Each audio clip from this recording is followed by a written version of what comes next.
here's a little bit of an intro, a little bit of a backstory. For the month of December, I'm going to be answering your questions in about the time it takes me to drink a beer. So feel free to join along. Ask me a question down below in the comments. I'll drink a beer. I'll answer your questions. Get ready.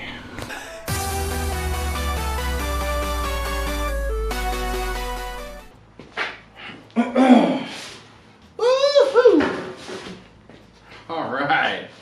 So I have another beer. And also,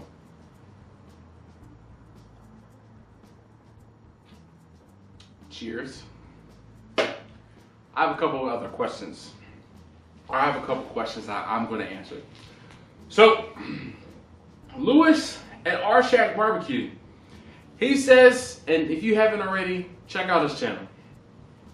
He says, "Hey Dash, how do you market your catering business, and do you have a menu you provide for potential customers?"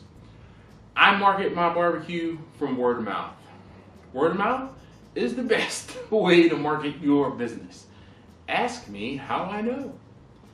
No, in all seriousness, I let the food speak for itself.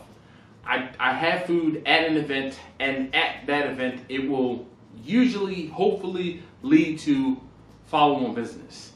I just did, so speaking of which, that video where it was like when barbecue goes wrong, that video, after I did that event, I cooked for the folks on that event. I ended up having to cook a turkey for someone who was at that event over the summer. So do I get follow-on business from past work?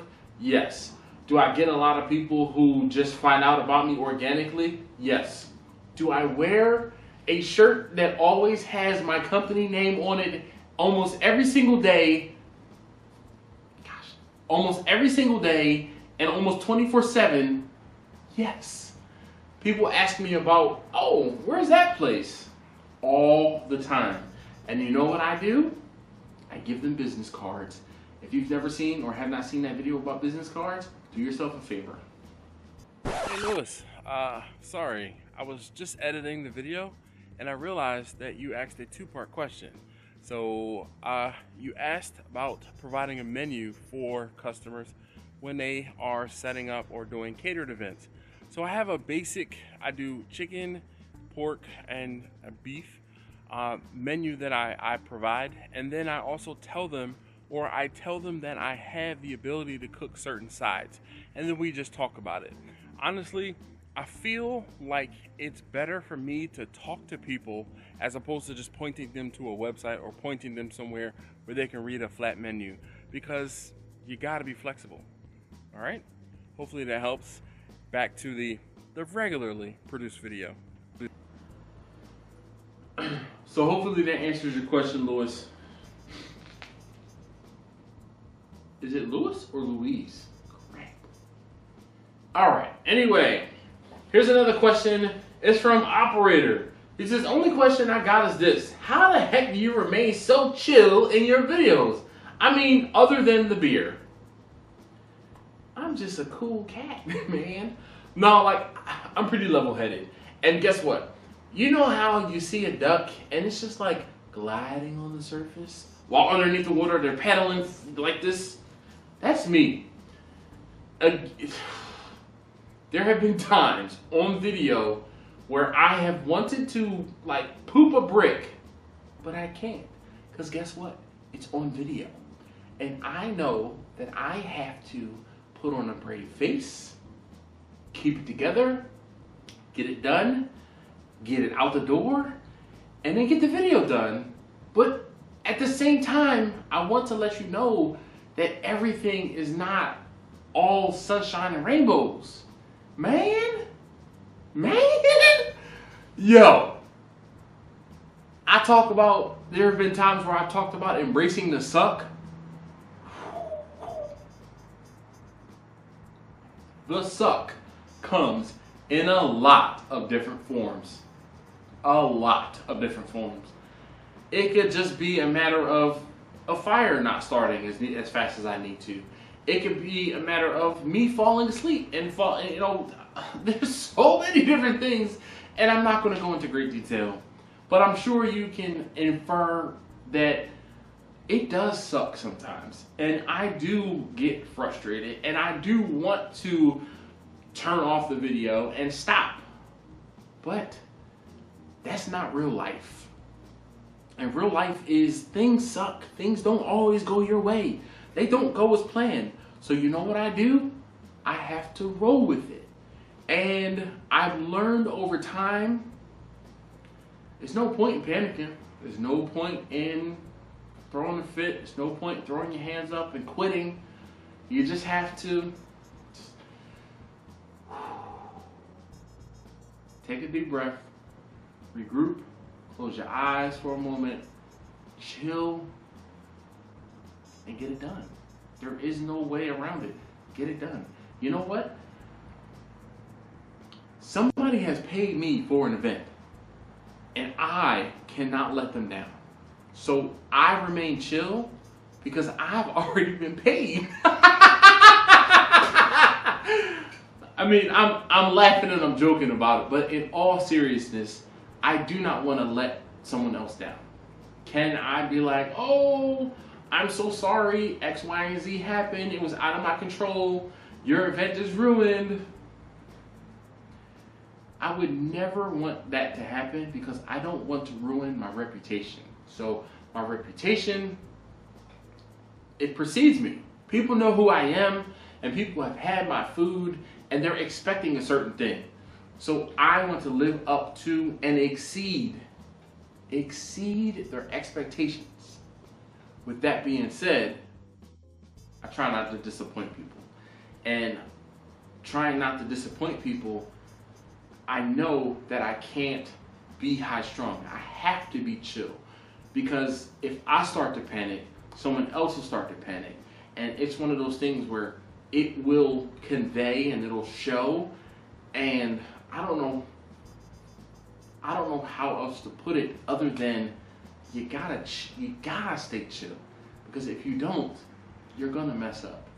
And slow is fast and fast is smooth, and easy is how easy does it. Okay. Some people, you see them all being high strung and that's not me. I know that I can get things done in my own time, at my own pace, in my own efficiency, and I'll make less mistakes. So I stay chill and on an even keel in order to help myself. Some people, I try to be efficient as possible, but in my efficiency, I take my time. Hopefully that makes sense. Hopefully you understand. I don't know how else to say it. Hopefully you understand what I mean. Thank you, operator, for asking such a great question. And I'm not even gonna lie, the beer helps. But I don't drink when I am cooking. As a rule, I don't. All right, so here's the next question, and I'm trying to answer this one quickly because I've been talking for a while here. He says, yo, Dash, you live in the cold. Come on. Notifications.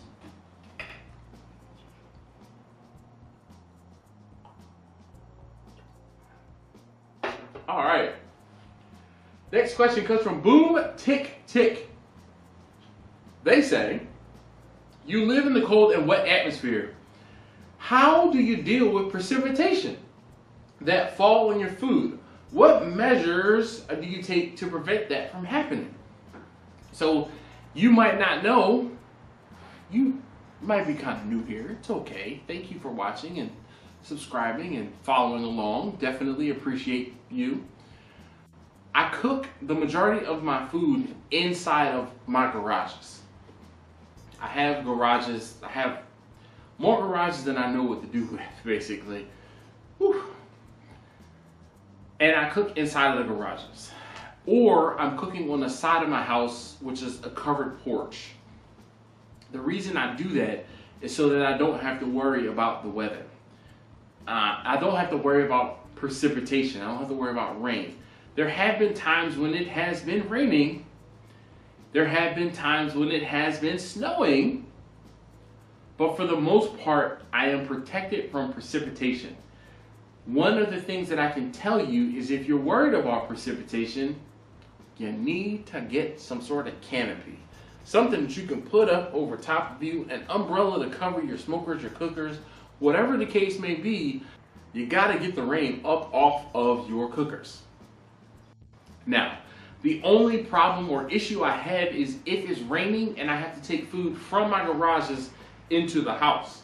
What I do is I have a roll of aluminum foil out here in the garage that I use to cover the food when I'm taking it in the house. If it's a clear night, I will walk from my house to my garage with the food uncovered and cover it as soon as I get in the house. If it's raining or something like that, I will cover the food in the garage and then take it into the house. A lot of times I will keep it open so that I can vent or tent the food when I get it in the house. So there's that. I don't know what your particular cooking situation is and or what your cooking setup is, but you might just have to, like I said, look into getting some sort of canopy, some sort of covering, like a little pop-up or a portable umbrella, so that you can cover yourself or be protected from precipitation. I don't know, again, where you are geographically in the world. You might not have to deal with snow, but you could have to deal with heavy rains. You might be out in the Pacific Northwest like, Victor, okay? And it rains a lot. Well, it rains more frequently than it does in Maryland, but it doesn't rain more than it does in Maryland. So, hopefully that answers your question. Hopefully that answers all of your questions. Thank you so very much for asking your questions. Don't forget, you can also ask your question down below, and hopefully I can get to it and reply to it in a video. If I don't reply in a video, I will at least reply via text in a timely manner. So, that being said, I can't say thank you guys enough as always for watching. Thank you guys so very much for supporting me and my channel and these videos.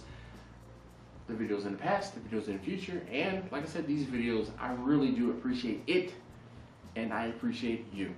If you have not already, please do subscribe. Feel free to share this video, tell a friend, please and thank you. Hit that thumbs up button for me before you leave, and I'll see you in the next one.